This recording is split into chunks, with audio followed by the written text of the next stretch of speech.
बांकीपुर विधानसभा उपचुनाव एक बार फिर कम वोटिंग प्रतिशत के लिए जाना जाएगा। 2025 बिहार विधानसभा चुनाव में 41.1% वोटिंग हुई थी, जबकि 2026 उपचुनाव में मात्र 34.30% लोगों ने ही वोट डाला। विधानसभा चुनाव से लगभग 7% कम हुआ। ये वोटिंग ट्रेंड न केवल राजनीतिक जगत के लिए बल्कि मीडिया को भी चौंकाने वाला साबित हुआ। आखिर ऐसा क्यों हुआ, इसे समझना होगा। पिछले 1.5 दशक के भीतर जो चुनाव हुए, उस चुनाव में कुछ ज्यादा उम्मीद नहीं की या कुछ नया कर परिणाम बदलने की तासीर पैदा करने की कोशिश भी नहीं हुई। इस स्थिर हो चुके वोटिंग टेंडेंसी को बदलने के प्रयास न तो वोटर और न ही पार्टी या गठबंधन के आधार पर ही हुए। महागठबंधन या एनडीए के बीच वोट प्रतिशत का जो अंतर था, उसमें भी कोई खास अंतर नहीं दिखा। महागठबंधन के उम्मीदवार को कुल वोट का 39 से 42% और एनडीए के उम्मीदवार को 59 से 62% में बंधा बंधाया वोट हासिल होता रहा। साल 2026 में हुए बांकीपुर विधानसभा उपचुनाव में प्रशांत किशोर की चुनावी जंग में उतर जाने से यहां का चुनावी फिजा ही बदल गई।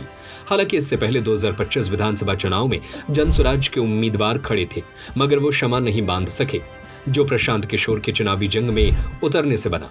प्रशांत किशोर ने बांकीपुर चुनाव को व्यवस्था के पक्षधर बनाम व्यवस्था विरोधी चिंतन से जोड़ डाला।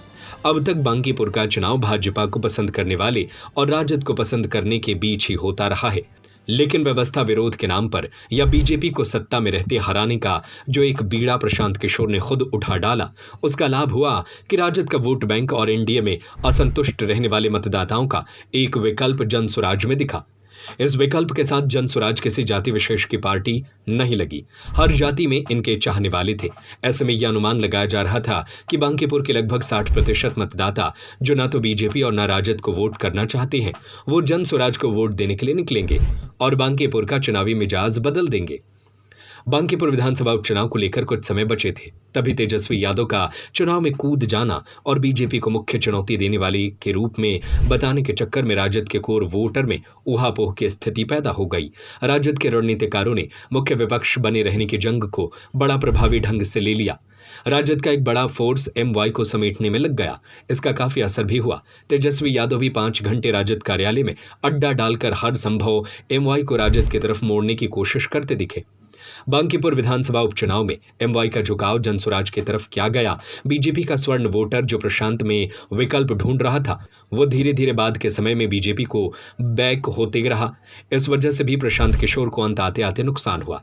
कायस्थ का वोटर कुछ आक्रामक हो गया। भूमिहार ब्राह्मण राजपूत के वोट में जो टूट दिखी, वो भी दोपहर से कम हो गई। नतीजतन तेजस्वी यादव ने प्रशांत किशोर भाजपा की सीधी लड़ाई को एक हद तक त्रिकोणात्मक संघर्ष की ओर ले जाते दिखे। पूरे उपचुनाव के उद्देश्य के अलग अलग हो जाने के कारण हार जीत के समीकरण भी बदल गए। किसी भी दल की जीत को लेकर जो कयास लगाए जा रहे हैं, उसके पीछे कई फैक्टर हो सकते हैं। स्वर्ण वोट यानी ब्राह्मण, भूमिहार, कायस्थ और राजपूत जाति में ज्यादा वोटर प्रशांत किशोर को समर्थन किए और राजपूत जाति में ज्यादा वोटर प्रशांत किशोर को समर्थन किए होंगे तो भाजपा के लिए जीतना आसान नहीं है। वैश्य वोट बैंक में भी बिखराव आया और जनसुराज को अच्छा खासा मत मिला, तो ये भी बीजेपी के लिए ठीक नहीं है। राजद के वोट बैंक यानी एमवाई का अच्छा प्रतिशत जनसुराज को गया तो बीजेपी की मुश्किलें बढ़ेंगी। अगर एमवाई ज्यादा वोट राजद ने ले लिया तो जनसुराज की मुश्किलें बढ़ेगी। दलित और अति पिछड़ा का वोट कुल पोल का 60% बीजेपी को पड़ा तो जनसुराज और राजद की मुश्किलें बढ़ेंगी।